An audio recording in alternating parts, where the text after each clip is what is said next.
Terima kasih Bapa, kami bersyukur, kami berterima kasih. Biarlah kami boleh selalu berada dekat dengan Engkau Tuhan. Dan kami akan memuji, menyembah Engkau. Mari Roh Kudus Engkau pimpin kami. Terima kasih Bapa yang baik, terima kasih Tuhan. Haleluya, haleluya.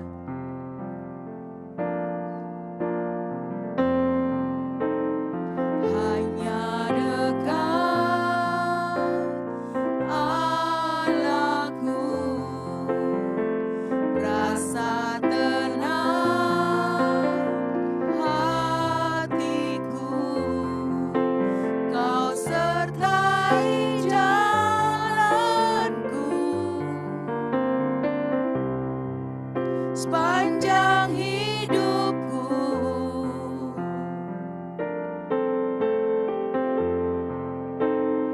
Hanya dekat padamu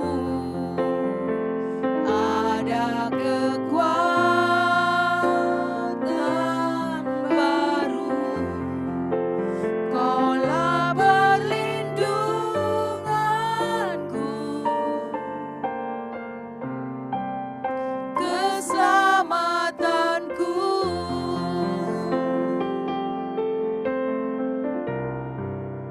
Ku ingin selalu bersekutu denganmu, menikmati hadiratmu. Biarkan Roh-Mu tinggal dalam hidupku. Sungguh indah bersamamu selamanya.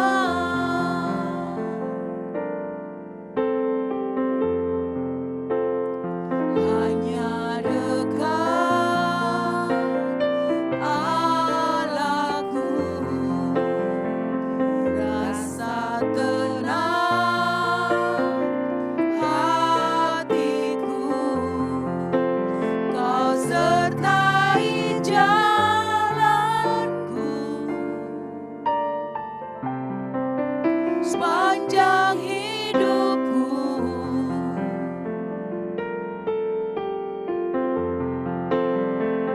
Hanya dekat padamu ada kekuatan baru. Kaulah perlindunganku, keselamatanku.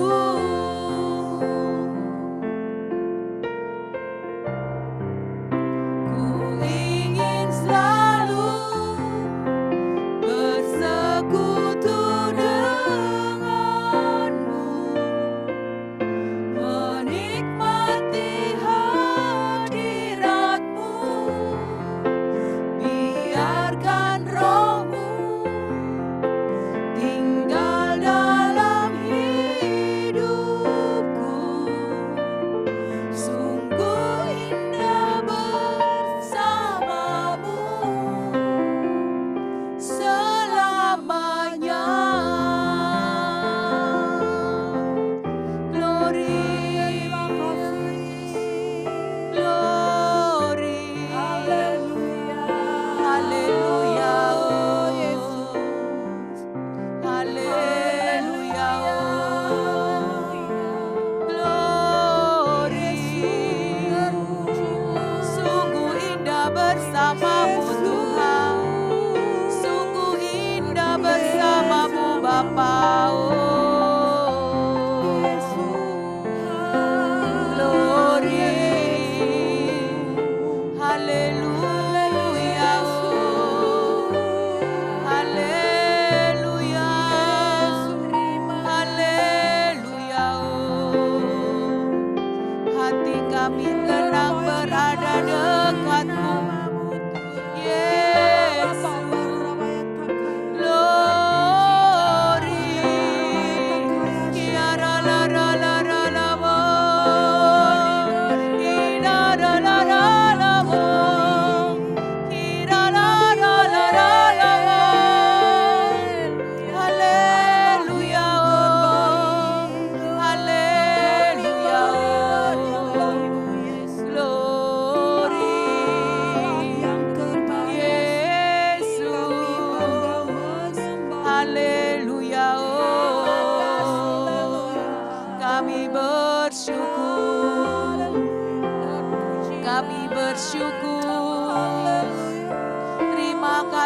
buat semua kebaikan-Mu. Terima kasih Tuhan, kami bersyukur. Kami bersyukur. Terima kasih Tuhan. Terima kasih terima kasih Tuhan. Haleluya, haleluya. Ku ingin selalu bersekutu denganmu, menikmati hadiratmu, biarkan rohmu tinggal dalam hidupku. Sungguh indah bersamamu, sungguh indah bersamamu, sungguh indah bersamamu selamanya.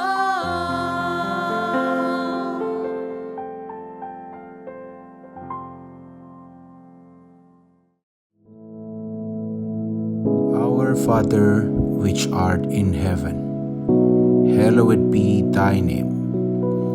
Thy kingdom come, thy will be done in earth as it is in heaven. Give us this day our daily bread, and forgive us our debts, as we forgive our debtors. And lead us not into temptation, but deliver us from evil. For thine is the kingdom, and the power, and the glory, forever. Amen.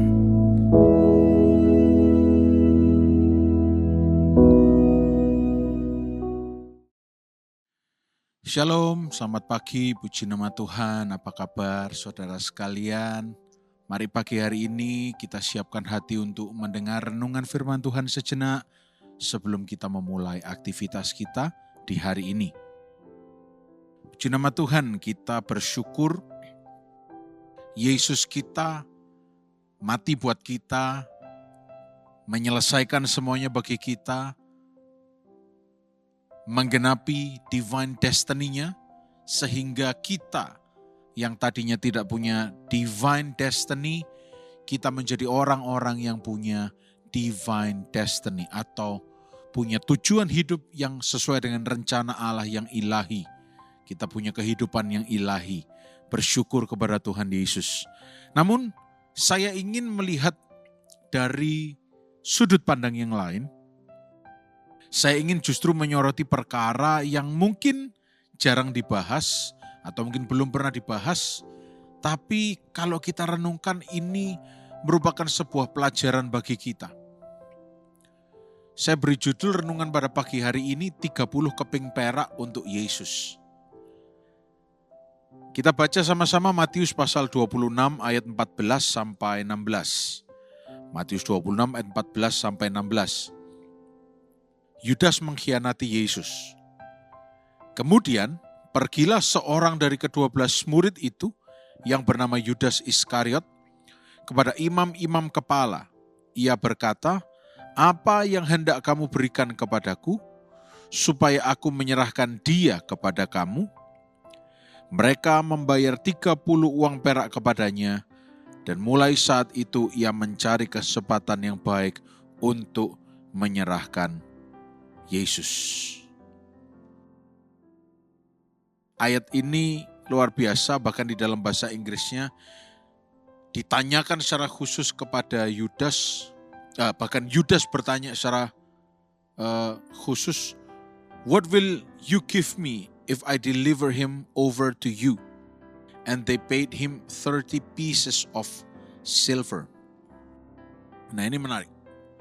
Sekarang kita mau berbicara mengenai apa maksudnya 30 keping perak dan valuasinya bagaimana. Nah, oke.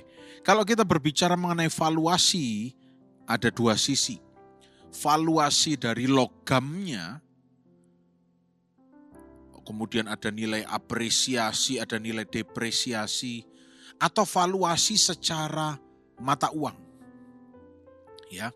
Kalau valuasi secara logam itu tentunya karena itu logam kuno, itu dinamakan shekel of Tyre, ya. Shekel mata uang shikal dari Tira yang sudah lama, sudah kuno, ya. Kalau divaluasi nilai logamnya dan nilai historisnya pasti sekarang sangat mahal, ya. Mungkin setara, ya kalau di US dollar kan mungkin hampir 500 US dollar, ya. Ya lumayan lah. Tapi kalau kita melihat nilai valuasi pada saat itu, kita konversikan ke uang masa kini, ya. Sebenarnya ini merupakan penghinaan bagi Yesus dan juga merupakan penggenapan. Mengapa saya katakan penggenapan? Nah, begini. Di dalam budaya Ibrani, 30 pieces of silver, 30 uang perak itu bukan uang yang banyak.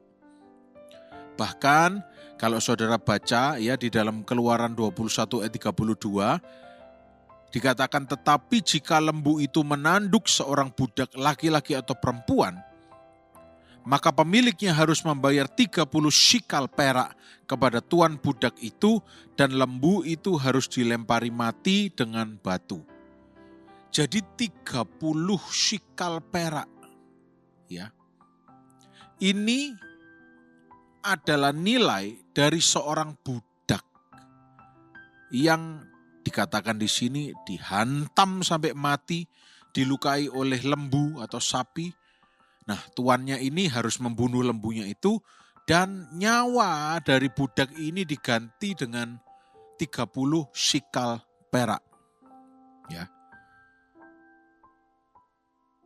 Kalau saudara tanya, lalu kira-kira kalau sekarang dirupiahkan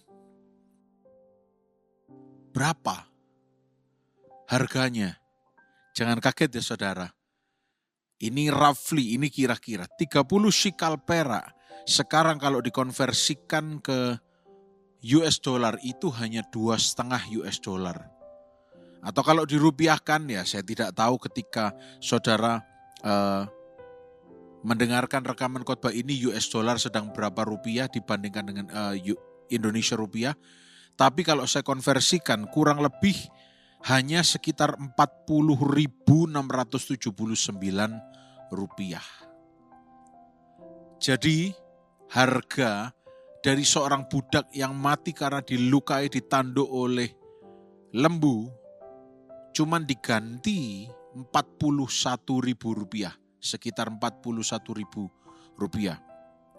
Dan untuk perbandingan, harga dari seorang budak yang saudara beli, ya, harga membeli seorang budak itu 75 US dollar. Atau kalau saya konversikan ke dalam rupiah saat ini itu kurang lebih 1.220.290 rupiah, 1,3, 1,2 itu harga seorang budak. Tapi kalau budak itu ditanduk mati oleh lembu, mati budaknya, yang punya lembu ini mengganti 2,5 dolar atau 40.000 rupiah. Praktis bisa dikatakan memang tidak ada harganya. Kita lihat di sini bahwa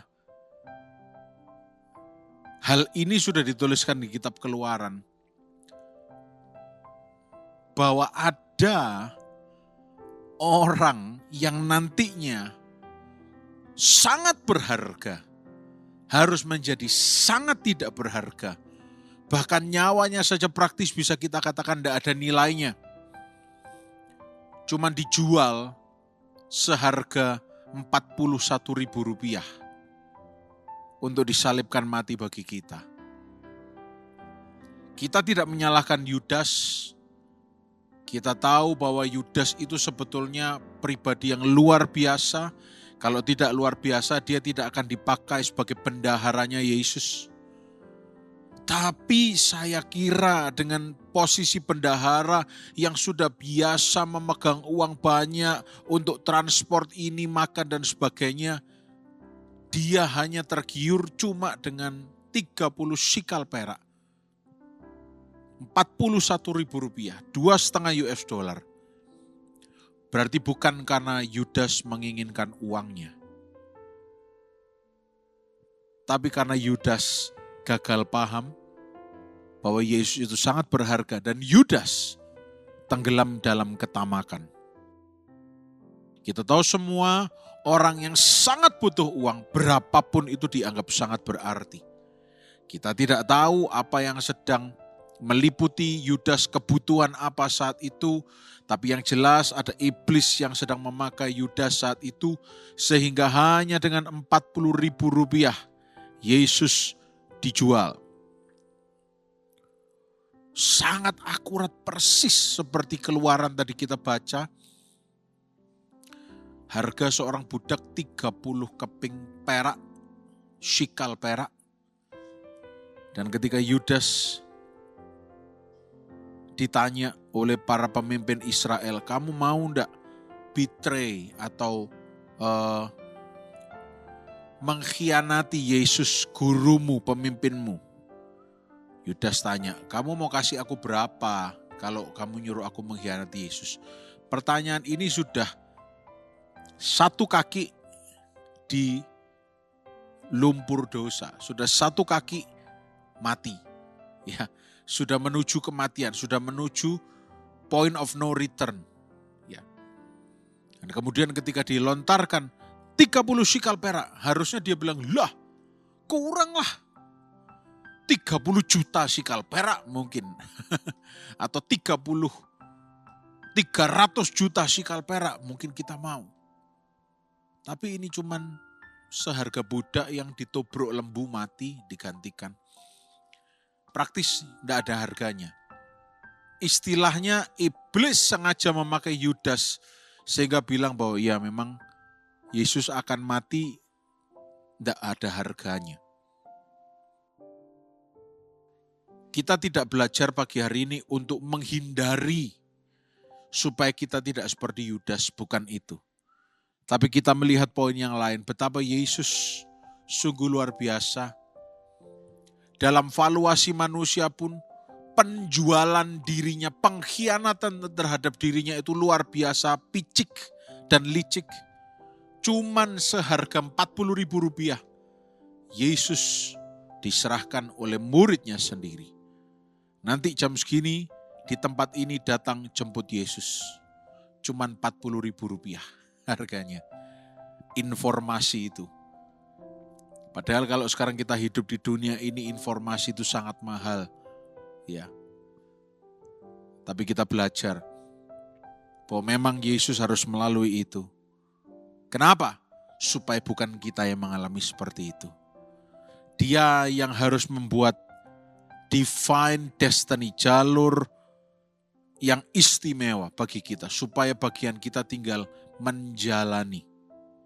Berjalan dalam jalur rancangannya. Saudara dikasih Tuhan Yesus, saya tidak akan berkata, jangan jual Yesusmu. Saya tahu engkau tidak akan menjual Yesusmu, saudara. Dengan apapun, ya. Tapi memang kalau ada iblis, kita akan tergiur dengan apapun kita akan tukarkan Yesus kita. Tapi satu poin berikutnya yang penting yang ingin saya sampaikan. Yesus sudah direndahkan, sudah dihina, sudah dihancurkan seperti itu. Dijual dengan harga seperti itu. Ya. Saya tadi lupa untuk menampilkan koinnya seperti apa. Nanti multimedia bisa bantu tampilkan koinnya. Kurang lebih model koinnya seperti yang saudara lihat sekarang ini. Ya, kalau saudara lihat bentuk koinnya memang valuasi logamnya kalau sekarang pasti lebih mahal karena ada nilai historis.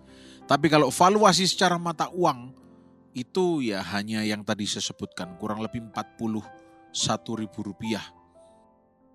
Nah, kita belajar bukan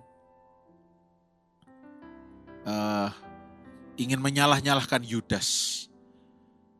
Tapi Yudas pun sadar kok Bahkan saking hancur hatinya Yudas, dia memilih untuk menyingkirkan diri dan mengakhiri hidupnya. Walaupun itu bukan sesuatu yang perlu dicontoh, tapi dia saking hancurnya.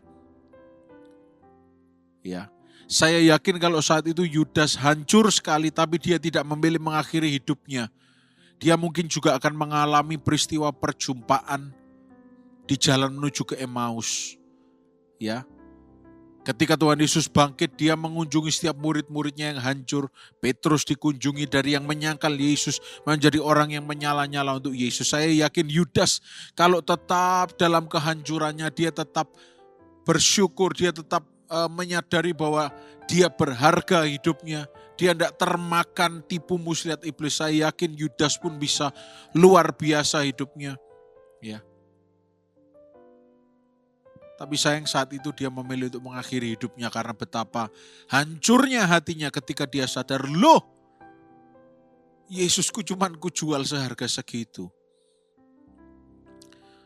Biar Roh Kudus banyak berbicara dalam hati kita, biar kita juga bisa menimbang apakah kita akan menjual Yesus atau sedang menjual Yesus, atau berencana untuk mengganti Yesus dengan yang lain karena doa kita belum dijawab. Ada istilah yang mengatakan, don't be the next Judas. Jangan jadi Yudas yang berikutnya.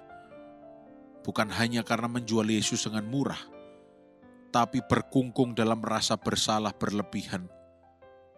Yang dimana Yesus sendiri tidak pernah mengutuki Yudas. Saudara cari di Alkitab, Yesus tidak pernah sekalipun. Memang Yesus berkata ada orang di sini yang akan menjual aku. Tapi dia tidak bilang bahwa orang ini akan terkutuk sama yang enggak. Tapi Yudas pilih jalannya sendiri.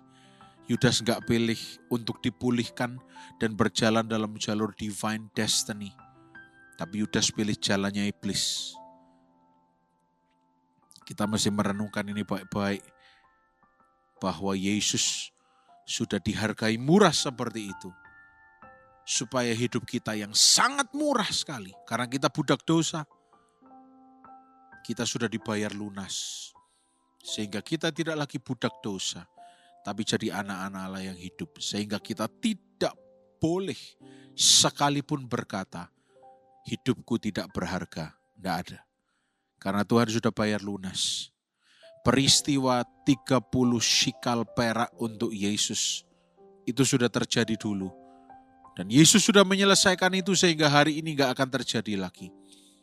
Tidak akan ada lagi orang-orang yang percaya pada Yesus yang boleh mengatakan pada dirinya bahwa dirinya tidak berharga. Tidak ada.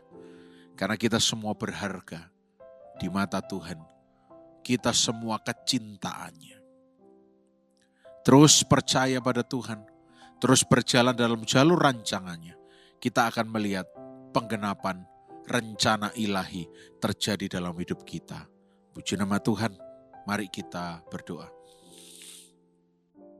Terima kasih Tuhan Yesus, Engkau Allah kami yang baik, bersyukur untuk kesempatan beribadah pada pagi hari ini. Biar sepanjang hari ini kami semua sehat, diberkati, dibungkus dengan darah Yesus. Dalam nama Yesus Kristus kami berdoa dan bersyukur. Haleluya. Amin. Selamat pagi, Tuhan Yesus memberkati.